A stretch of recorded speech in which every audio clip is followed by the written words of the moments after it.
Welcome back, seekers of the dark. The shadows we left last time still cling to the walls, and the unanswered whispers refuse to fade. Come closer now. The fear hasn't finished its story yet. So let us indulge once more, and our story continues.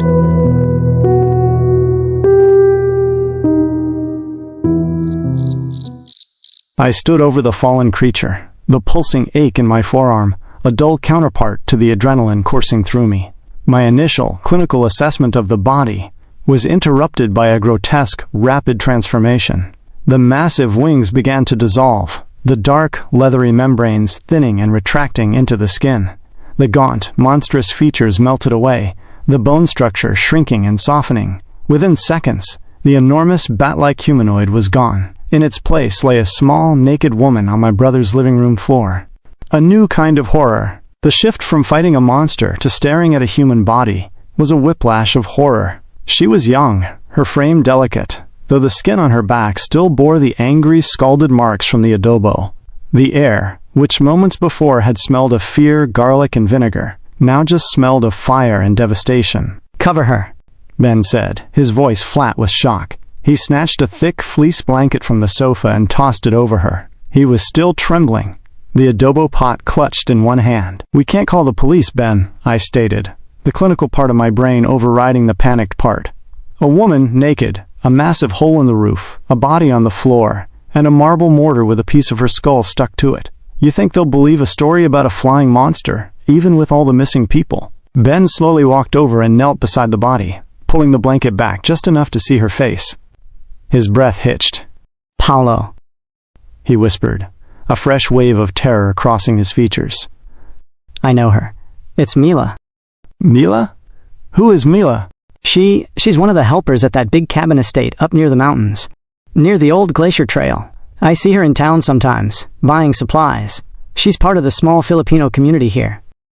His eyes were wide with a terror that went beyond the supernatural, the horror of recognizing the face of your nightmare.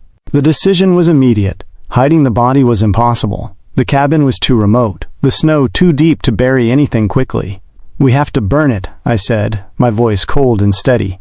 "The snow will cover the tracks fast. The ashes will scatter. It's the only way to destroy the physical evidence and whatever is left of the creature." The woods claimed their own. We wrapped Mila's body tightly in a tarp, and Ben carried her over his shoulder. He insisted on taking his hunting rifle, a heavy-duty bolt action, just in case we ran into an actual bear. I tied my bleeding forearm tighter, the makeshift tourniquet still a stinging reminder of the creature's talons. We trudged a half-mile into the woods, to a secluded hollow where the trees were thick. We set the body down and began to pile dry spruce branches and pine logs around it. The biting cold returned, sharper than before. It was then we heard it, a thunderous crashing through the undergrowth that wasn't like a moose or a bear. This was a sound of sheer, unbridled speed and mass. A monstrous, hairy humanoid erupted from the tree line. It was huge, 7 or 8 feet tall, a terrifying amalgamation of thick, dark fur and exposed, slimy, dark green skin. Its eyes glowed a furious, toxic yellow. "Ben, get back!" Ben didn't hesitate. He dropped the wood and raised his rifle. 3 rapid shots ripped through the air.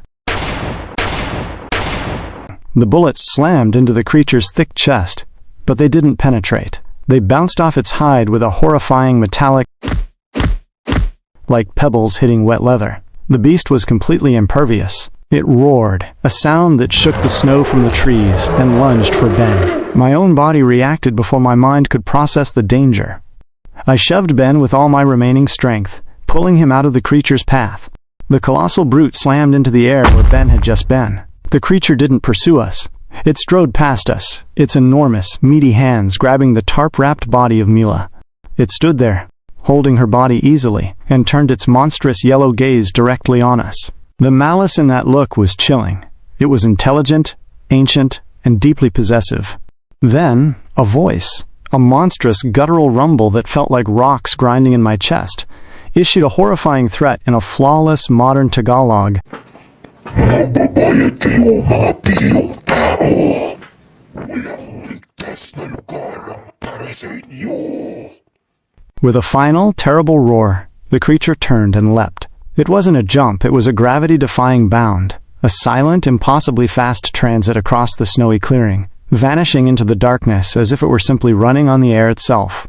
The caliber of the enemy. We didn't run. We flew. We sprinted back to the cabin, adrenaline and a fresh, bone-deep terror propelling us.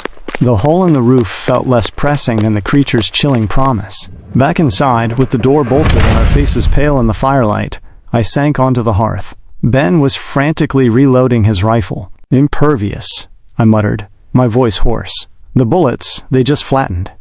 "What the hell was that, Ben?" "That wasn't just a monster. It knew Tagalog. It came for her body." My mind raced back to the Philippines, to the hushed tales of my grandfather, my lolo. "The gabunan," I whispered, the word tasting like ash. Ben stopped cleaning his rifle. The what? "The gabunan." My lolo told me about them. They're not your common manananggal or low-level tikbalang. They're the top brass of the Aswang world. They're masters of illusion, shape-shifting, and dark spells. They have inhuman speed and strength, and that immunity. That thick, slimy skin, it's part of the lore. They're the generals, the ones who command the others. We never knew. We never thought an Aswang, especially one of that caliber, would be here in Alaska. Ben dropped his rifle onto the wooden floor with a frustrated thud. Then we pack up. Now. The car's full of gas.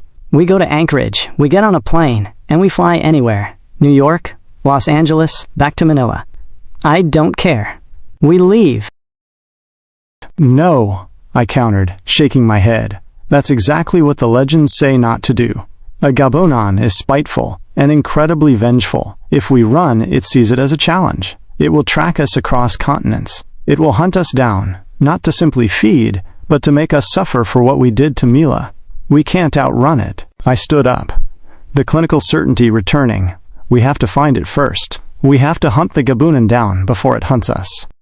Ben stared at me, his eyes wide. Hunt it? How? It shrugged off a hunting rifle, Paulo. And why do you think it's even here? "Mila," I said. "You recognized Mila. You said she worked at that cabin estate near the mountains. Tell me more about that. Who owns it?" It's owned by a guy named Mr. Flores. He's part of the Filipino community here. A successful businessman. Mila was one of his helpers. I see her in town, buying groceries and live chickens from the local farmers and ranchers. A cold certainty settled in my gut. An estate owned by a Filipino, with Filipino helpers isolated near the mountains.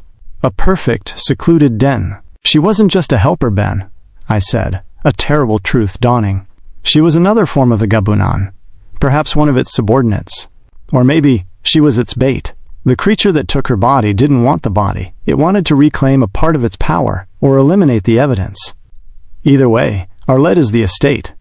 We go there. That cabin near the mountains, Ben. That's where we'll find its lair. I looked down at my bleeding arm, and then at the dark hole in the ceiling. The hunt was on, and it had to start now, before the gabunan came back for us. Do you have a map of the area or a clearer idea of how isolated this cabin estate is? Knowing the geography might help us plan our next move.